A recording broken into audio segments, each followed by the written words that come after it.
Assalamualaikum warahmatullahi wabarakatuh. Alhamdulillah. Wassalatu wassalamu ala rasulillah Sayyidina Muhammadin bin Abdillah wa ala alihi wa sahbihi wa atba'ihi wa mawala. Berilah sebagai langkah yang pertama kita membaca dan memuji Allah Subhanahu wa taala atas segala limpahan rahmat dan karunia-Nya. Salam dan salam beri pula kita ini kepada Rasul Muhammad Sallallahu Alaihi Wasallam, para sahabat sekalian, Bapak sekalian yang kami muliakan. Pada hari ini tema kita adalah bagaimana Allah menerima hambanya pada hari yang hamba itu kembali kepadanya.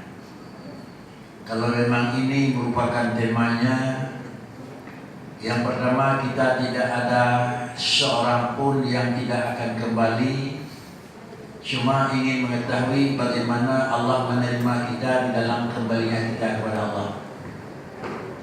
Bapak-bapak dan ibu yang terhormat, dalam kalimat ada tulisan yang terdapat,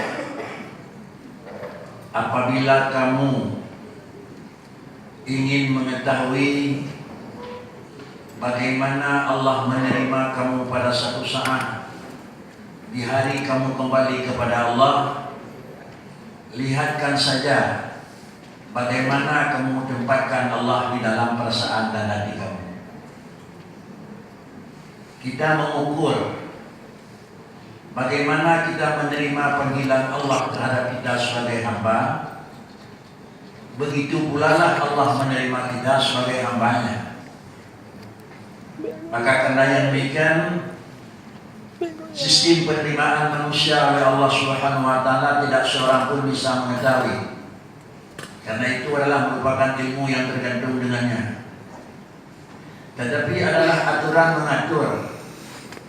Apabila aturan terpenuhi, yang pertama aturan itu ada dua. Yang pertama adalah penerimaan Allah dengan penerimaan sempurna. Apabila manusia itu di ujung jalan barang perintahnya, apabila manusia itu adalah bukan di ujung jalan amar tetapi di ujung jalan nahi, maka penerimaannya juga dengan penerimaan yang amarah. Kesimpulan, kita diterima oleh Allah Subhanahu wa taala ada dua sistem. Sistem yang pertama penerimaan dengan ridha. Sistem yang kedua penerimaan dengan benci. Untuk mendapat dua bahasa tersebut dan dua cara tersebut, ujungnya Rasulullah menyatakan ridallah fima amarahu wa sukhtullahi fima nahahu. Untuk mencari penerimaan Allah dengan penerimaan yang aman dan ridha adalah jalan yang kita tempuh melalui jalan amar ataupun perintah. Untuk menghindari daripada jalan penerimaannya dengan penerimaan yang amarah Allah, maka jalurnya adalah dengan kita hindari jalur adalah larangan daripada Allah. Ini bahasa yang umum. Jemaah yang terhormat, mencari ridha Allah itu ada dua. Satu sisi adalah mencari ridha Tuhan dengan menghilangkan dan membersihkan segala kekurangan yang ada pada manusia. Dan yang kedua, mencari ridha Tuhan adalah dengan menghiasi segala kesempurnaan yang ada pada sifat manusia. Kami ulangi, untuk mendapat ridha Allah pada manusia, sistemnya dua. Yang pertama, dengan kita hindari dan bersih segala sifat kekurangan yang ada pada manusia. Dan yang kedua adalah dengan kita hiasi dengan segala sifat kesempurnaan pada manusia. Istilah agamanya ada dua. Yang pertama diistilah dengan takhalli, dan yang kedua diistilah dengan tahalli. Atau dengan istilah bahasa yang lain, Di satu sisi diberi nama dengan tahliyah, di lain pihak diberi nama dengan tahliyah. Artinya manusia ini merupakan makhluk yang tidak ada seorang pun yang bersih daripada tidak ada salah. Semua kita adalah dalam posisi kesalahan, karena adalah dijadikan manusia yang bukan para rasul, tidak dijamin adalah sempurna, tidak dijamin isma, tidak dijamin terpelihara daripada segala kekurangan. Beda dengan dijadikan para rasul. Rasul dijadikan oleh Allah Subhanahu wa taala itu adalah diberi sifat isma. Artinya sifat terpelihara daripada segala kekurangan dan sifat terpelihara daripada segala adalah kesalahan. Sehingga benar Nabi bukan karena tidak ada lagi salah, dan adalah memang kebenaran dan kebahasan pada Nabi, bukan lagi tidak ada lagi barang yang kurang, tetapi adalah kekurangan pada Nabi tidak ada. Demikian pula kesalahan pada Rasul tidak ada. Maka itulah yang merupakan makhluk yang bersih daripada kesalahan. Sedangkan pada manusia biasa itu ada dua. Kenapa dianggap manusia itu sudah bersih, dan kenapa manusia itu dianggap sudah baik? Dikarenakan karena telah hilang kotornya, dan dikarenakan telah baik sifatnya. Ini perbedaan. Artinya, kenapa kita dianggap orang baik? Bukan baik itu bawaan, tetapi baik itu karena hilangnya kekurangan. Kenapa kita dianggap itu seorang yang kaya?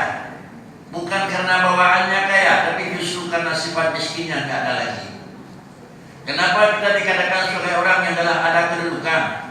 Bukan kedudukan itu bawaan, tetapi justru karena telah hilang sifat kebiasaan. Ini sifat manusia. Istilah dua ini, yang pertama dengan istilah tahliyah, dan yang kedua dengan istilah tahliyah. Apa itu pengertian tahliyah ataupun tahalli, dan apa itu pula pengertian tahliyah atau tahalli? Bapak dan Ibu sekalian, ini adalah diatur dalam agama untuk siapa saja, tidak memandang orangnya dan tidak memandang sifat dan kedudukannya. Kalau memang kita sebagai hamba Tuhan yang beragama, tetap ini mesti. Apa yang maksud dengan tahliyah? Tahliyah itu menghilangkan dan membersihkan segala kekotoran. Kekotoran itu adalah dua. Yang pertama, kotoran yang pertama dianggap itu al-jahlu. Jahil itu dianggap satu kekurangan. Dan yang kedua, kekurangan itu dianggap itu satu kesalahan, kemungkaran. Kalau demikian, untuk manusia ini bisa diterima oleh Tuhan, nanti bagaimana Allah menerima? Hilangkan dulu dua sifat. Yang pertama, sifat kejahilan yang menyangkut dengan agama kita hilangkan dulu, dan yang kedua, sifat kesalahan yang sudah ada dengan agama kita bersih dulu.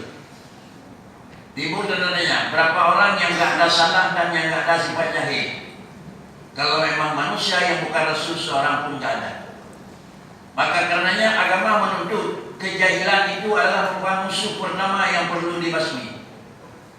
Dan yang kedua adalah kesalahan itu merupakan murid yang kedua yang harus dibersihkan.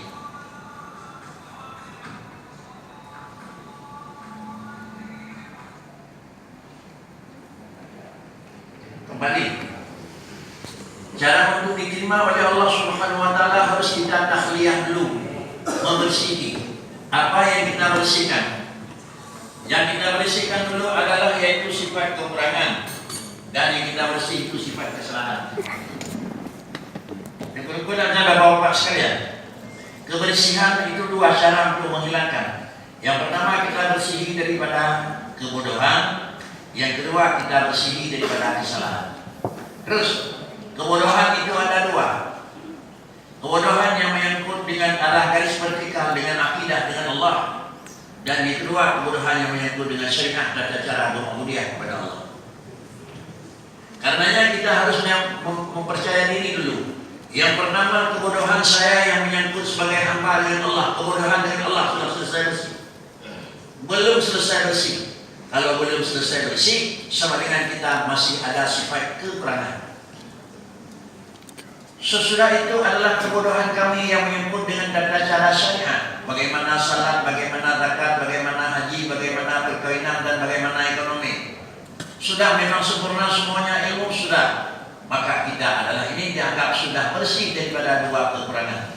Kekurangan yang pertama yang menyebut dengan akidah, dan kekurangan yang kedua adalah yang menyebut dengan syariat. Bapak dan Ibu sekalian, menghilangkan kekurangan yang menyangkut dengan syariat dengan adalah menghilangkan akidah, kekurangan yang menyangkut dengan akidah. Ini adalah sisinya berbeda dan caranya agak sedikit tidak sama. Apabila memang kekurangan yang menyangkut dengan akidah belum bersih, punya risiko. Apabila kekurangan yang menyangkut dengan syariat belum bersih, juga punya risiko. Tetapi risiko yang tidak bersih dengan kekurangan yang menyangkut dengan akidah, risikonya apa? Kita dianggap bukan orang mukmin. Risiko yang salah dengan syariat, kita belum begitu bersih, dianggap kita orang maksiat. Minimal kita harus jaga dulu kekurangan yang menyangkut dengan akidah sudah selesai, berarti kita telah masuk dalam bingkai muslim dan mukmin. Sesudah itu adalah sesudah masuk juga kita masih ada dalam kekurangan. Dengan kekurangan, apakah kita bertemu dengan Allah nanti diterima dengan terima yang sempurna atau dengan diterima dengan amarah? Sudahkah selesai aturan dan tata cara yang menyangkut dengan syariat? Bapak dan Ibu sekalian, maka karenanya program pemerintah sekarang telah jalan dua. Yang pertama adalah dengan dihidupkan kembali dan merupakan ketentuan yang bahwa wajib belajar mengajar, terutama kepada kita yang bukan lagi terikat dengan santri, yang tidak lagi terikat dengan pendidikan sekolah. Yang kedua adalah digerakkan pula dengan melakukan ikutan berjamaah dengan bersamaan. Kalau demikian saya ingin bicarakan yang bahwa majlis pengajian itu adalah dakhali, artinya membersihkan kotoran. Sedangkan majlis adalah jamaah dan zikir itu kahali, menghiaskan barang yang dalam bersih.